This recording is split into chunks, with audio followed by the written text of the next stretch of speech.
এই ভিডিওতে আপনাদের দেখাবো কিভাবে একটা ডেট পিকার মানে মান্থ এরকম মান্থ থাকবে। এখান থেকে আপনি একটা যে কোনো ডেট ক্লিক করলে সেটা এখানে ইনসার্ট হয়ে যাবে। এটাকে ডেট পিকার বলছে। তো সেটা সবচেয়ে জনপ্রিয় বোধ হয় এটাই, samradapps.com ডেট পিকার। তো সেটা হচ্ছে এই ওয়েবসাইট। সেখানে গেলে এরকম এক্সেল ডেট পিকার লেখা আছে 2007 থেকে 2019, কিন্তু আমার 365-এ কাজ করছে, আর মনে হয় কোনো সমস্যা হবে না। তো এটা ডাউনলোড করে নিতে হবে এখান থেকে। এই ফাইল ডাউনলোড করতে আমি ডাউনলোড করে নিচ্ছি, যে জিপ ফাইল এখানে আছে। তো এটাকে আনজিপ করার পরে আমি একটা ফোল্ডার, এই যে ডেট পিকার নাম দিয়ে আমি একটা ফোল্ডারের মধ্যে রাখছি সি ড্রাইভের মধ্যে।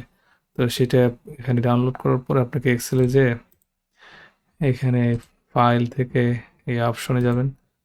অপশনে যে সেখানে এপাশে আছে বাম দিকে অ্যাডিনস, এখানে এখানে এই যে এখান থেকে ড্রপডাউন যদি এক্সেল অ্যাডিনস না থাকে তাহলে এটা ক্লিক করে নেবেন। তারপরে গো, এখানে গেলে আমারটা এখানে চলে আসছে, কিন্তু যদি না আসতো তাহলে এভাবে ব্রাউজ করে কোথায় আপনি সেই ডাউনলোড করে রাখছেন, আমি যেমন ডেট পিকারের মধ্যে রাখছি, এটা ক্লিক করার পরে ওকে করলে এটা হয়ে যেত। আমি যেহেতু করে ফেলছি আগে আর করছি না।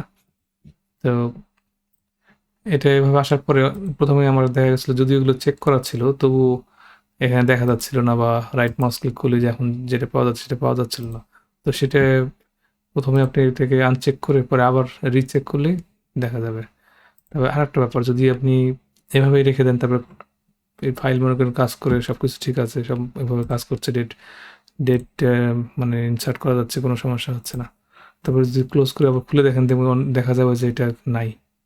কারণ হচ্ছে যে এই ফাইলগুলো এখানে যখন ওই আনজিপ ফাইলে যায়, তবে রাইট মাউস ক্লিক করে দেখেন প্রপার্টিসে গেলে এখানে এখানে ছিল আসলে, এটা এখন চলে গেছে যেহেতু আমি এটাকে ট্রাস্টেড করে নিচ্ছি।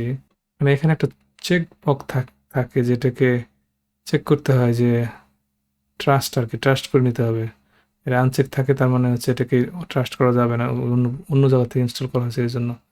তো সেটাকে আপনি যদি চেক করে নেন যে ঠিক আছে ট্রাস্ট করো, তারপর ওকে করেন, তাহলে আবার এক্সেল ক্লোজ করে ওপেন করলে তখন এটা আবার দেখাবে।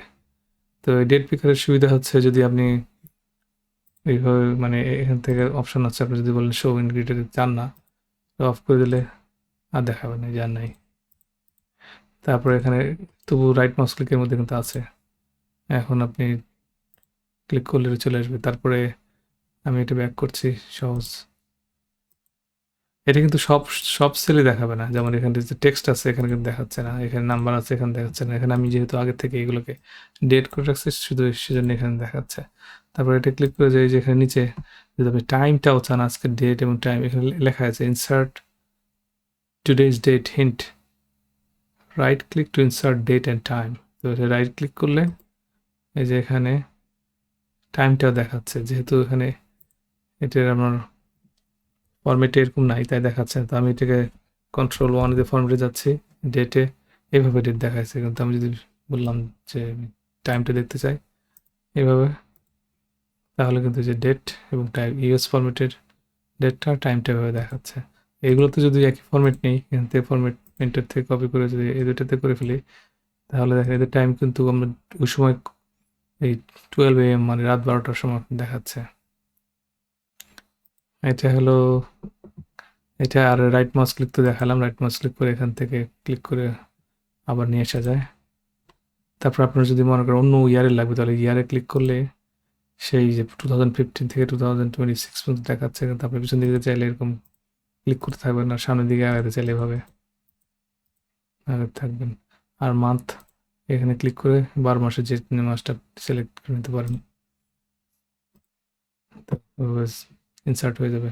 লিঙ্কটা তো এখানে দেখাচ্ছি, এই যে এটা ওয়েবসাইটের লিঙ্ক, আর আমি এটা আমার ভিডিও ডিসক্রিপশনে দিয়ে দিব। পরবর্তী ভিডিও দেখার আমন্ত্রণ জানিয়ে এখানে শেষ করছি।